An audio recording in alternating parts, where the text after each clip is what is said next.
नमस्कार। सबसे बड़ा सवाल देख रहे हैं आप, मैं हूं आपके साथ पूजा। हिमाचल प्रदेश विधानसभा चुनाव का बिगुल बज चुका है। चुनाव आयोग ने तारीखों का ऐलान भी कर दिया।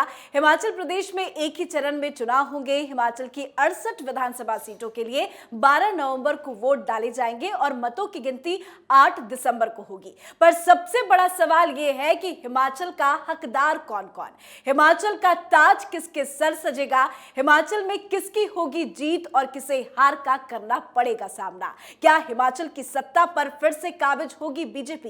क्या कहते हैं ओपिनियन पोल्स? आज इसी अहम और बड़े सवाल पर चर्चा करेंगे।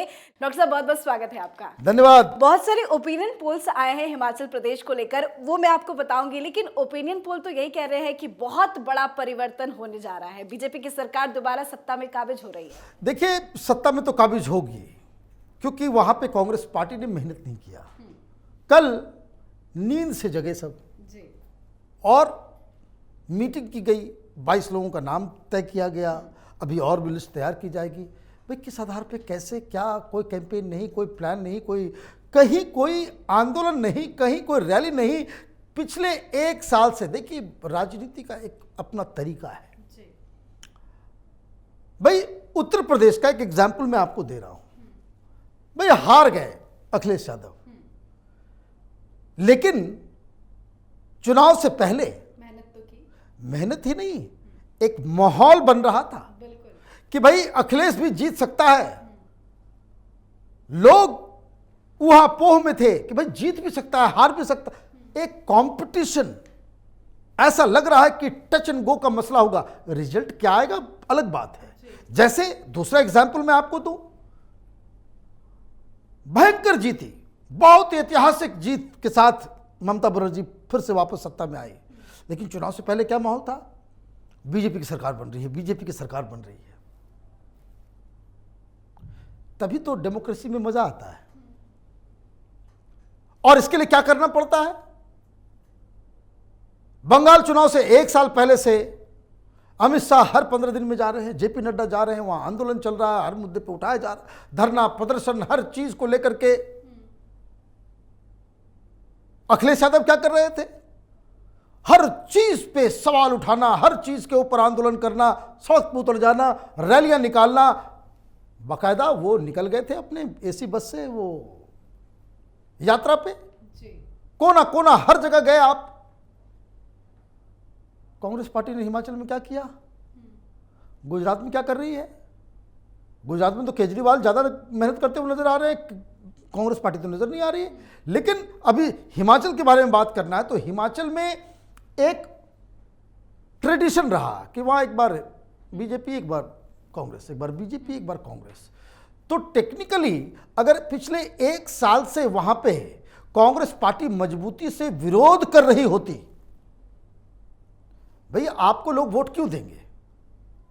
जब लोगों को यह विश्वास हो जाए कि जो वर्तमान में चल रही सरकार उससे बेहतर कांग्रेस पार्टी की सरकार होगी, जब आप ये आशा आप जगा पाएंगे तभी तो लोग आपको वोट करेंगे। आप कहीं है ही नहीं, तो फिर अब अचानक से सोनिया गांधी जग गई, जो मेन डिसीजन मेकर है वो यात्रा कर रहा है।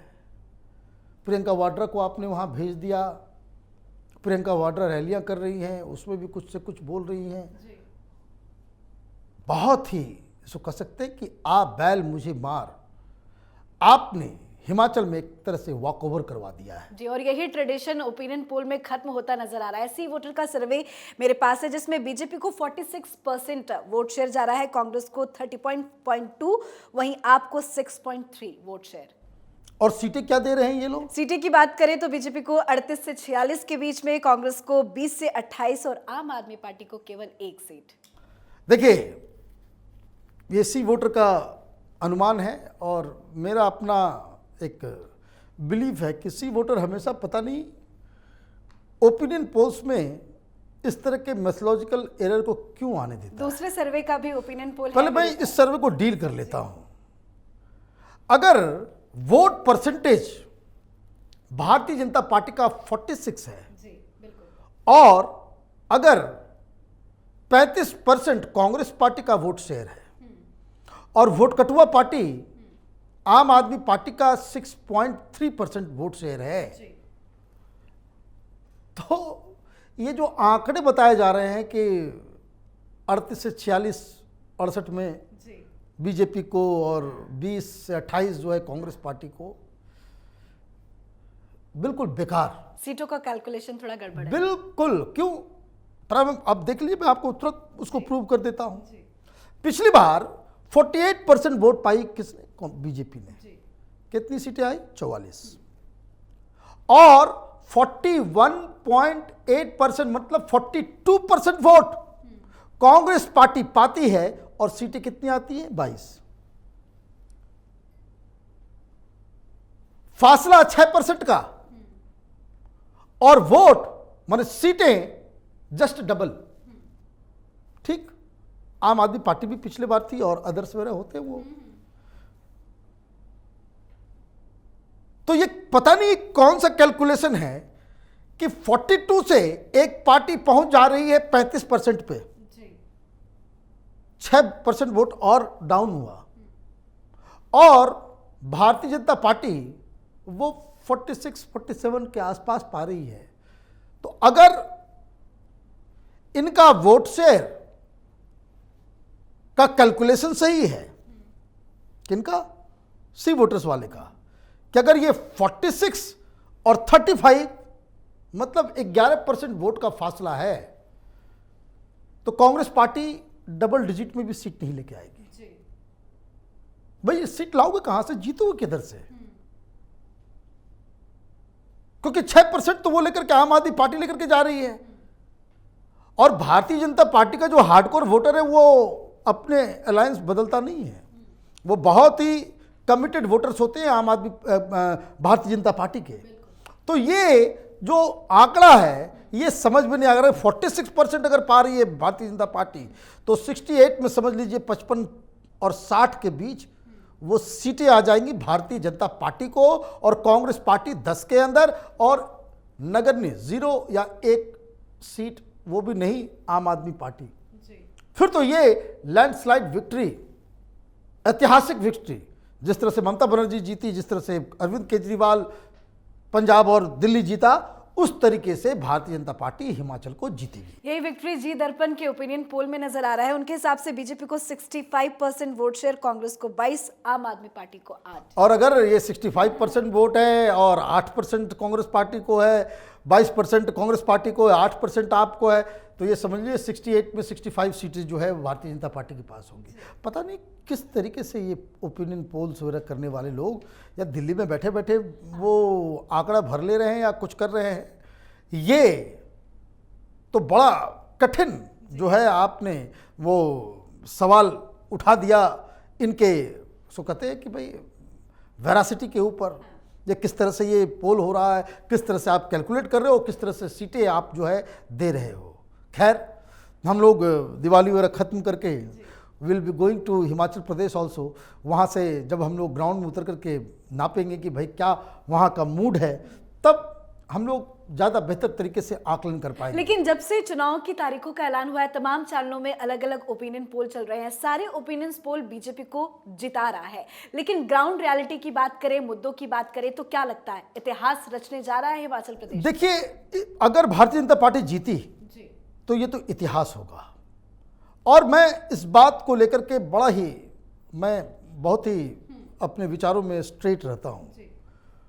बीजेपी की सरकार, वहां के मुख्यमंत्री ने ऐसा कोई कमाल नहीं किया कि उनको वापस आया। जी, कई ओपिनियन पोल में ये भी आया कि लोग मुख्यमंत्री का नाम तक नहीं जानते। बिल्कुल, मैं बात देखिए, सच्चाई यही है।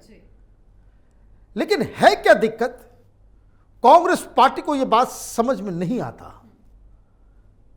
मुख्यमंत्री लुंज-पुंज है, ढुलमुल है, अनपॉपुलर है।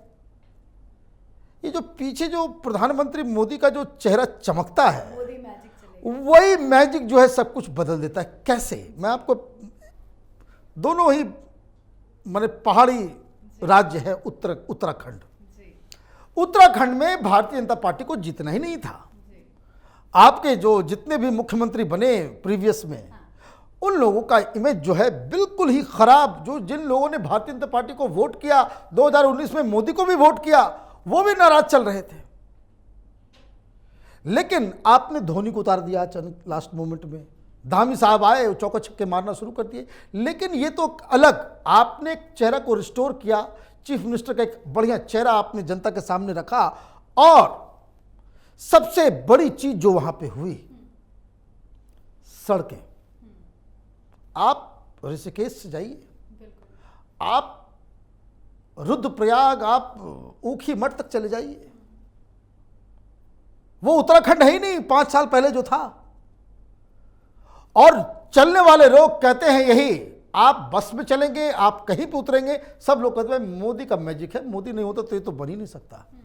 और कितनी सारी मुसीबतें ये एनजीओ वाले, ये आम आदमी पार्टी के जो गुर्गे सब हैं, ये कांग्रेस पार्टी का इकोसिस्टम, ये लेफ्ट ब्लॉक कबाल, ये पीआईएल डाला, भाई पेड़ को नहीं काटो, ये नहीं करो, वो नहीं करो, सब चीज को बुलडोज करते हुए ये सड़कें, वहां पे जो बाकी जो कोविड के समय जिस तरीके से अनाजों को पहाड़ ऊपर सुदूर गांव में जिस तरीके से चीज़ों को मुहैया कराया गया, दैट क्लिक्ड।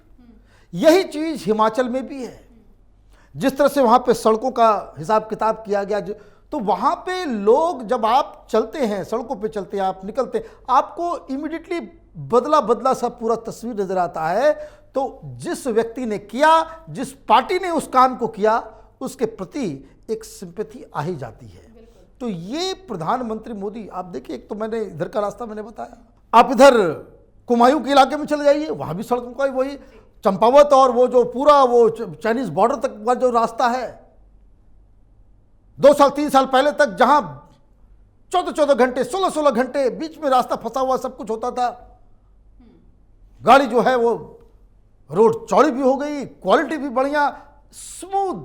तो ये सारी चीजें जो है काम का असर, और प्रधानमंत्री मोदी को इस बात के लिए याद किया जाएगा कि काम करके चुनाव कैसे जीता जाता है। प्रधानमंत्री मोदी से पहले क्या होता था, ये कास्ट कॉम्बिनेशन, ये दलित कार्ड खेल जाओ, ये ओबीसी कार्ड खेल जाओ, ये मुस्लिम कार्ड खेलो, ये सब कार्ड का पूरा पत्ता बंडल जो है प्रधानमंत्री मोदी ने हिंदुस्तान की राजनीति से उठा करके हिंद महासागर में फेंक दिया है। काम कीजिए और वोट पाइए। लेकिन मुख्यमंत्री का चेहरा भी बहुत इंपॉर्टेंट रोल निभाता है। आपने उत्तराखंड की बात की तो 1 साल में 3 बार मुख्यमंत्री बदले, लेकिन हिमाचल की जब बात हो रही तो कई बार ये चर्चा हुई कि जयराम नरेश को बदला जाएगा, उनके नाम पे चुनाव नहीं लड़ा जाएगा। हालांकि ये बयान आया कि उन्हीं के नाम पे चुनाव लड़ा जाएगा। तो क्या मुख्यमंत्री का चेहरा बदलना एक बड़ी गलती हो सकती है? देखिए, अब तो बहुत विलंब हो गया, लेकिन भारतीय जनता पार्टी को यह सोचना पड़ेगा, संघ परिवार को भी सोचना पड़ेगा कि until unless you have very strong leader at the state level, आपको राज्य स्तर पे बहुत ही मजबूत चेहरा क्रिएट करना पड़ेगा। आप क्यों लूज करते हो दिल्ली? भाई ठीक उसके पहले लोकसभा चुनाव हुए, आम आदमी पार्टी 3rd पोजीशन पे, और विधानसभा चुनाव होता है वो ऐतिहासिक जीत जाता है। क्यों? केजरीवाल के खिलाफ आपके पास चेहरा नहीं है। आप हारे कहां? झारखंड। क्यों हारे? इसकी विवेचना होनी चाहिए। आपका मुख्यमंत्री ही अनपॉपुलर था। आपने यूपी के अंदर एक मजबूत चेहरा खड़ा कर दिया, तस्वीर ही बदल गई। आपने असम के अंदर एक मजबूत चेहरा खड़ा किया, जहां भारतीय जनता पार्टी जीतने का कोई सवाल ही नहीं। ये जो 2 चुनाव हुए उसके पहले असम के अंदर भारतीय जनता पार्टी लोकसभा में 1-2 सीट जीत जाए तो जीत जाए, वहां पे असेंबली जीत करके अपने बदौलत आप सरकार बनाने के पोजीशन में हो जाए। हिंदुस्तान में कोई भी पॉलिटिकल पंडित, कोई भी जर्नलिस्ट ये बात अगर लिखता तो लोग हंसते उसके ऊपर कि बुद्धि मारी गई है। लेकिन आपने 2 चेहरे आपने क्रिएट किए, उस वजह से बंगाल में ममता बनर्जी के खिलाफ कोई चेहरा नहीं है। जिस दिन ममता बनर्जी के खिलाफ एक स्ट्रांग चेहरा खड़ा आप कर दोगे, आप देखिए ममता बनर्जी बिल्कुल उस आंधी में बह जाएंगी। शिवराज सिंह चौहान अच्छा चेहरा है, आप देखिए वहां पे कोई दिक्कत नहीं है।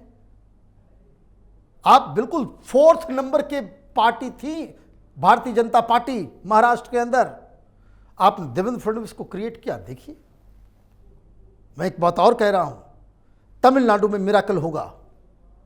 तमिलनाडु में एक स्ट्रांग बीजेपी चेहरा जो है वो बाहर आ रहा है, उभर रहा है। तो ये चीजें मायने रखती हैं और इसलिए जो कुछ भी सेटबैक होगा, मैं तो एग्री करता इस जी दर्पण के सर्वे के ऊपर।